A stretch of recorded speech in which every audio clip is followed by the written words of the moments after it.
oh 07 to Star and Stripe, but the world keeps spinning and the show must go on. So, Season 7, Episode 3 of My Hero Academia, starting in 3, 2, 1, go.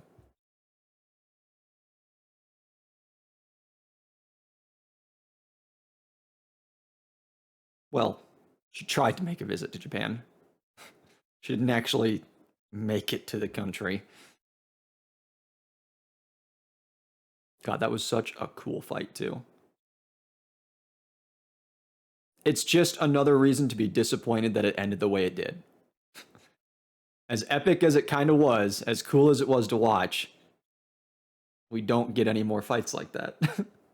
New Order's gone. We don't get any more fights with Star and Stripe or with New Order. And that is honestly really disappointing, I think. Because like I said when it was introduced, like I so much creative potential. And I feel like most people would agree that this show is very good about creatively using quirks that might otherwise, abilities and powers that might otherwise seem kind of boring or useless. Um, and so something like New Order, God, I feel like you could easily make a spin-off with Star and Stripe, just like coming into her own and learning how to use her power, and yeah, wasted potential. Anyways, as we go through the opening here, um, I feel like with where we left off last episode, uh, we're probably gonna shift gears a little bit because Shigaraki, as from what we know at least, Shigaraki needs to rest after that conflict with Star and Stripe. His body needs to recover before he and All for One can like move forward full steam ahead with whatever AFO's plan is. And so, what that likely means for us in terms of story is we're probably going to focus on one of those other threats that was listed off for us towards the end of last episode, and that we have featured for us here in the opening. I think that I, like many others, am probably chomping at the bit to see Toya versus Endeavor and or Todoroki and just in general again. Oh, hey, Toga. Meanwhile, Shigaraki writhing on the ground in a cave. uh, he will? Like all of them? Surely not.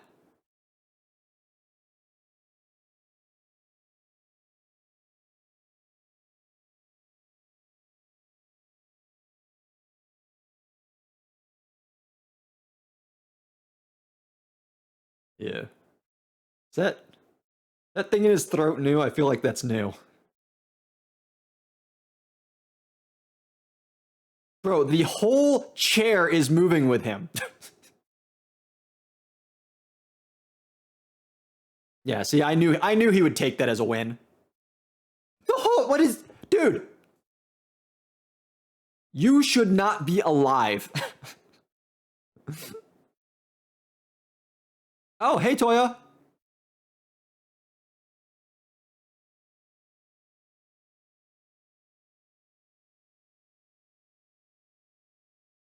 Patience?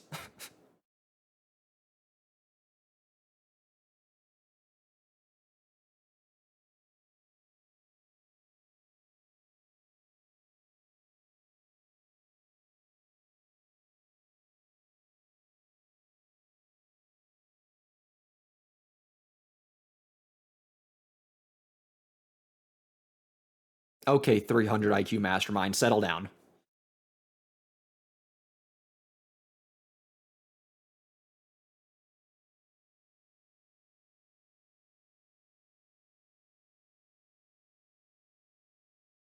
And where are you going with this?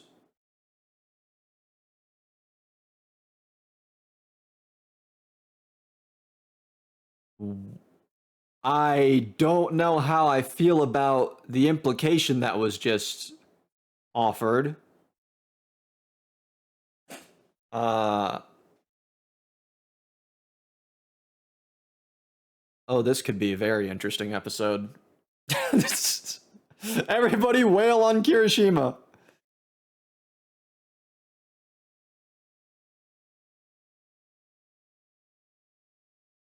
And dissolved.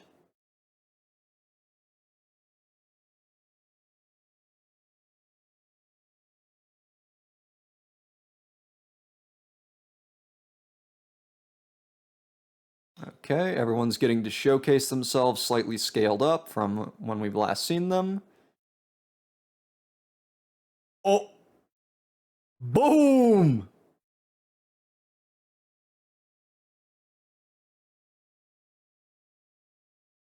Nice.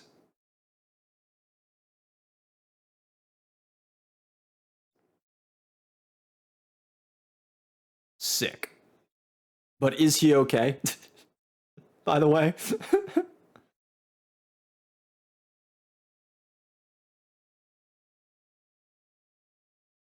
Neat. How is he fine? Ooh. Oh, now that's a shot right there. That's a thumbnail if I've ever seen one.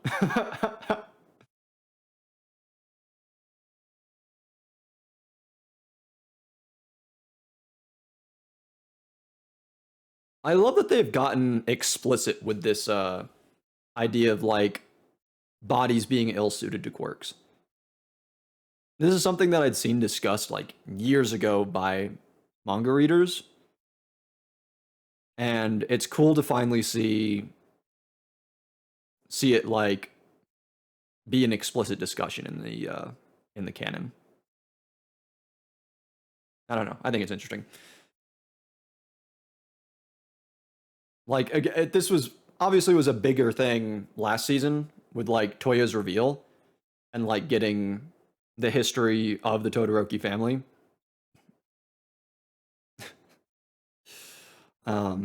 And how like, you know, some of the children were ill suited to this, ill suited to that.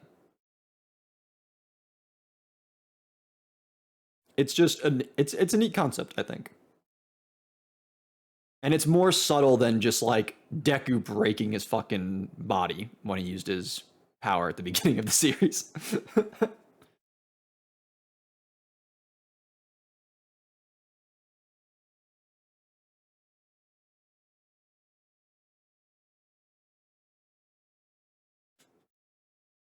That was a rather bleak outlook, was it not? Hush. Fix your hair, please. I cannot take anything that's happening right now seriously while you look like that.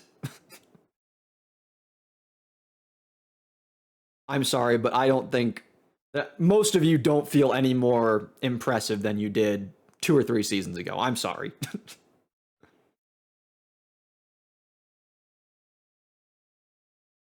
I'm glad that a couple of you at least got outfit changes. So it's like, okay, there's a physical representation of your growth. You're probably going to be important in the battles to come. But for most of them, nah, I don't see it.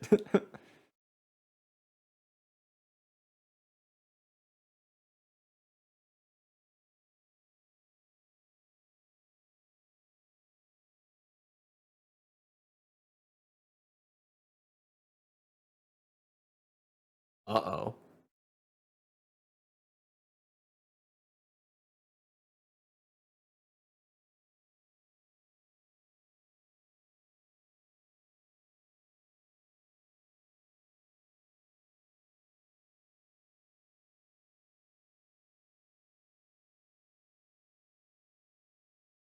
Oh.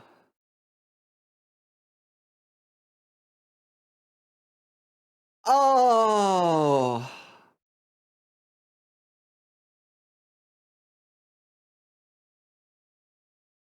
You know, I'd actually been thinking for a while that it felt like they just kind of dropped that whole mole plot line, the notion that there was a traitor.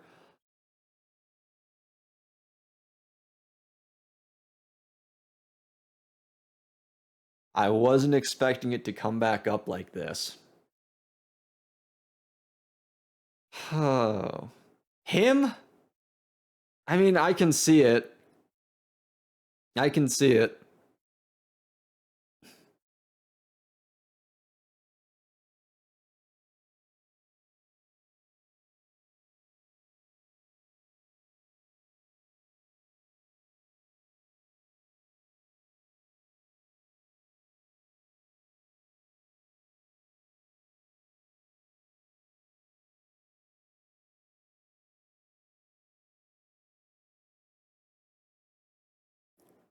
Oh. Oh. Oh, damn.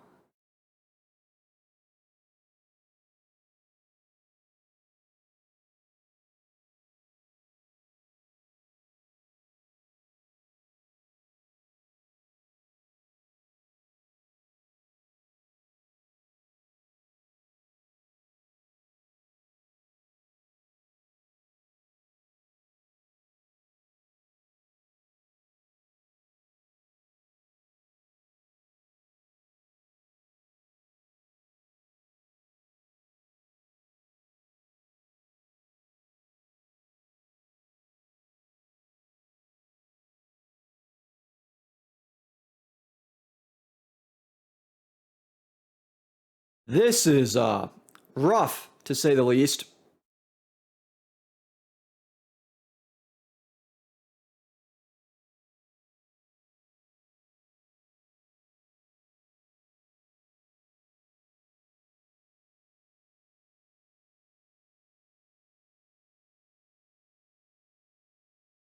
Worst person you could have called to the scenario.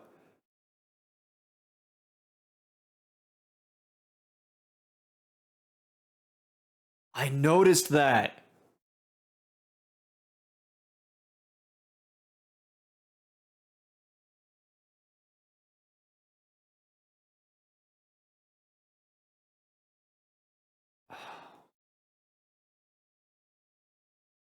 Holy payoff, man.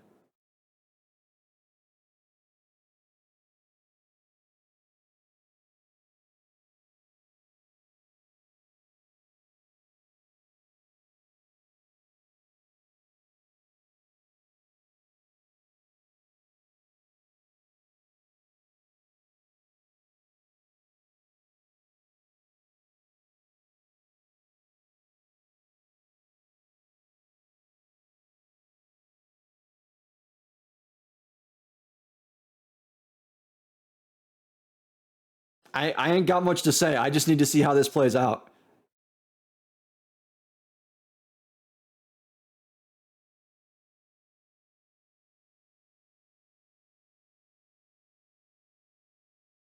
It's also like not just like the massive like tear streaming down his face, like even his hair. It's like it's still relatively well kept, but I think compared to how Oyama has traditionally looked, they're doing a good job of just like making him look just disheveled and out of sorts.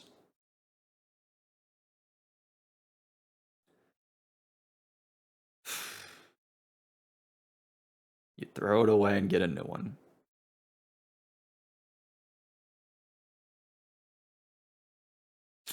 Yep.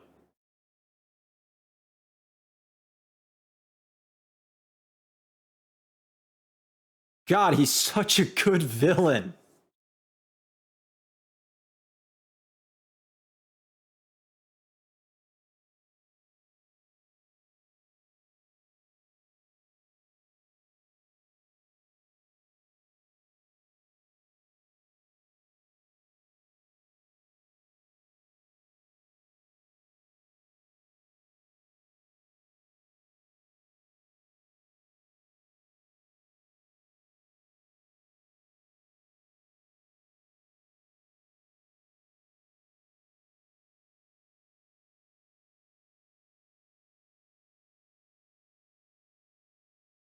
What was I just talking about? What was I just talking about?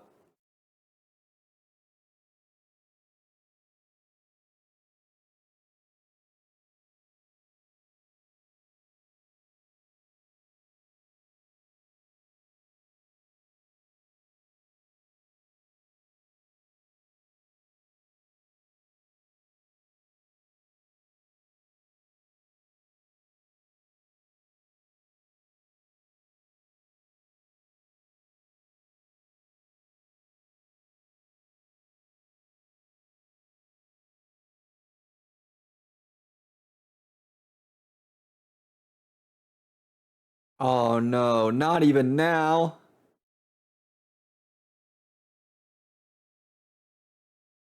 Pull away.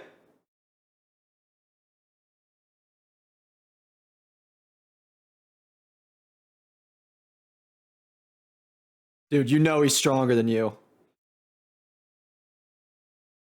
Oh dear. Yep.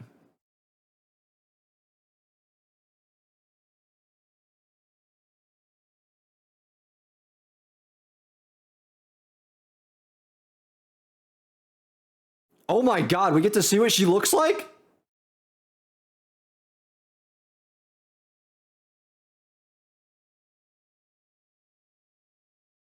Black Whip. Yeah, no, this Deku is very powerful these days. Like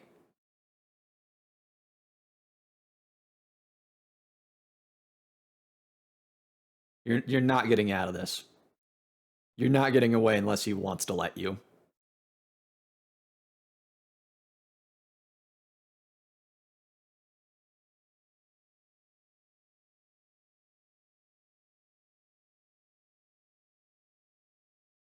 The absolute silence at the moment. No background music or anything.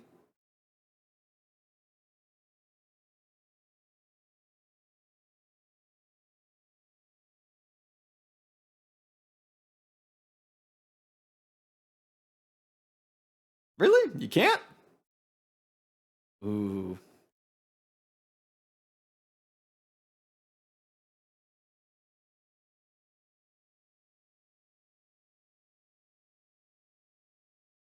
I don't know if you want an answer to that.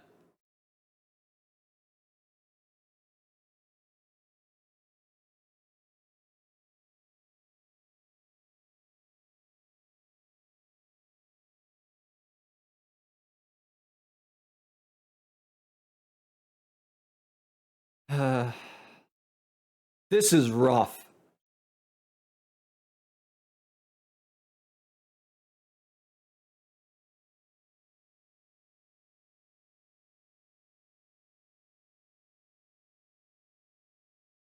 Surprised the principal wasn't like more firm about like you kids need to leave. Like an interrogation's about to happen. You kids gotta go. Not surprising.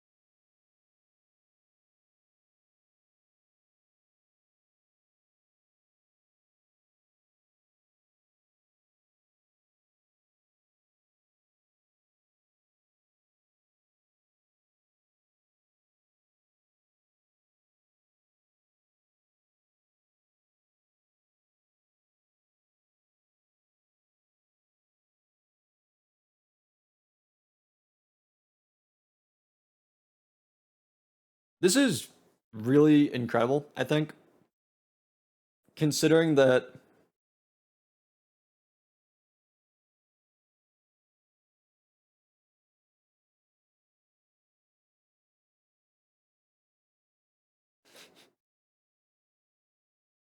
because even though he had these character moments that we're flashing back to now, I feel like he was definitely one of the less developed characters in Class 1A.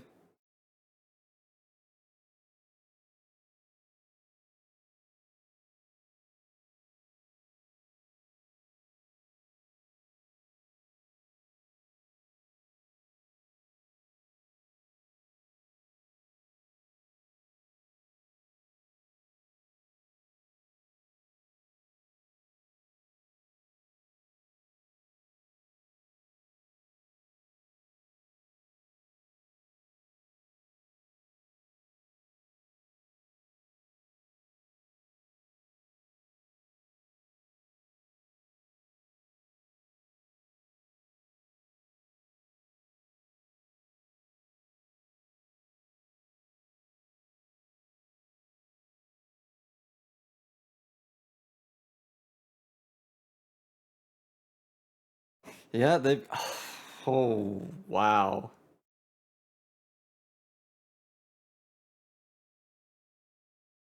And something else to keep in mind, I think, is like these are teenagers.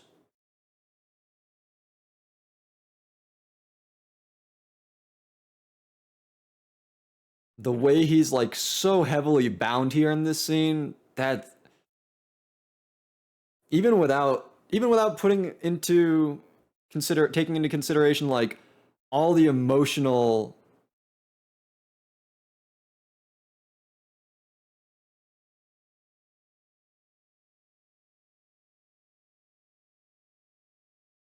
even without taking all the emotional stuff that he's been through and was just like venting about like having lived through for his whole life, like even without taking all like even without considering all that, just the fact that he's physically in the state that he is right now, damn, rough.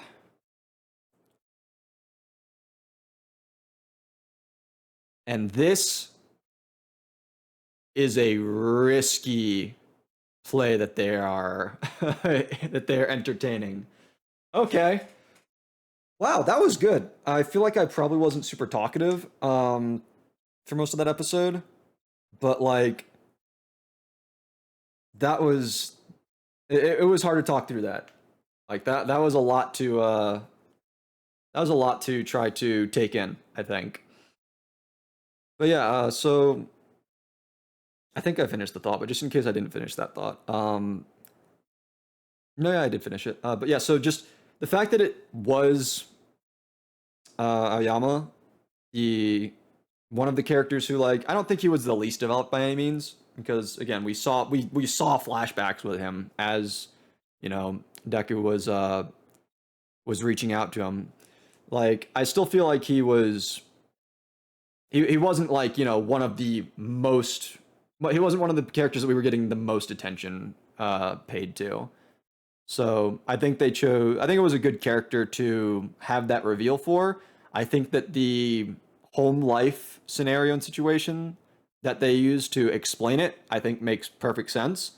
Um, I feel like again, I this is a plot line that it felt like they kind of almost forgot about and just sort of ignored for a while.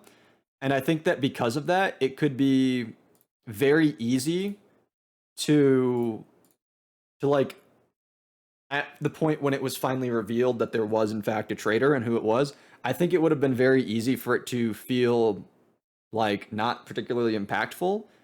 Um, and to just feel like almost like an ass pull, like, oh, we forgot to tie up this loose end. Let's go ahead and just throw something out there and take care of it. But the creator for My Hero has shown, I think, time and again that what is his name? I think it's wait, okay, yeah, it's a guy. I wasn't sure. I wanted to stop because I couldn't remember for a moment if it was a guy or a girl, but I'm pretty sure I remember the name. It's a guy. Who's the mangaka for My Hero? Has shown time and again that he is very good at uh, at setting up these threads and then just like letting them sit in the background and not making them front and center focus for an extended period of time and then throwing something at you way later and being like, by the way, here were the breadcrumbs that led to this big reveal. Here are the things that happened in the past that show that this is not coming out of nowhere. This was planned. Um, and I have a lot of respect for writers and creatives who are that effective and good at what they do. I really I just in general appreciate seeing like good storytelling and good writing and stuff. And so seeing a creator who again across multiple different instances, like there are several examples in My Hero of this happening where just like they're like where just like big reveals or like big climactic things happen and it's like oh we could have seen this coming, like there were hints like that they were small but there were hints. Like I know that there are people who Like I know that there are people who deduced that Dobby was Toya way before it was revealed. And so, and the fact, I think the fact that that is possible, but it's also not like a glaringly obvious thing is just, again, I think it's just very effective and well done storytelling. And I think that I think that the same could be said for Aoyama. I don't know how common it was for people to still be paying attention to this plot thread of who the traitor was. I don't know if there were. I didn't see personally. I didn't see any discussions. I don't go out of my way to look at these things. I just the the Toya stuff are things that I saw just kind of haphazardly, just sort of happenstance. So I don't know to what extent people may have predicted this twist, but it would not surprise me if if they had. And so yeah, I guess now I'm looking forward to seeing if they are going to try and go through with this deception tactic of having him be like, you know, of having him mislead All for One. That would be quite something, and I could see it going south very easily. So yeah, interesting.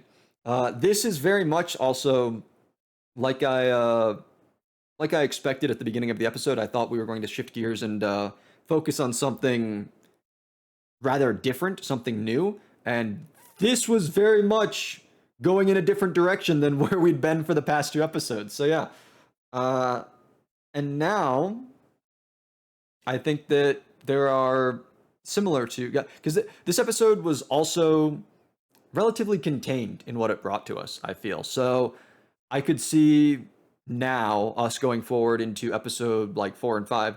I could see potentially a number of different things that could be focused on, a number of different directions that we could go from there. So that I think is really cool. I feel like overall, this has been just a really strong start to the season. I mentioned as I was watching episode 1, like I wasn't sure. I was hoping that the pace and quality of like season 6 was going to carry into this season, and that we weren't going to kind of slump or slide backwards into, you know, some of the prior lulls that we'd gotten in the previous few seasons. But so far, I feel like this has been really. I feel like this so far we have done a very good job of picking up where we left off with season 6, even if the action hasn't necessarily been as sustained, I suppose. Uh, we also are getting back. We're also coming like off the back of, you know, basically a civil war that happened in season 6, and then just like the aftermath of a civil war. So um, I think that it's fine that the action isn't like as nonstop, and it's also just like narratively speaking, you don't want action to be nonstop because it fatigues your audience. But slightly different topic. Anywho, I want to just emphasize and capitalize on the on this idea that, you know, first two episodes brought us a new character who is now gone, but who served a significant role in the narrative.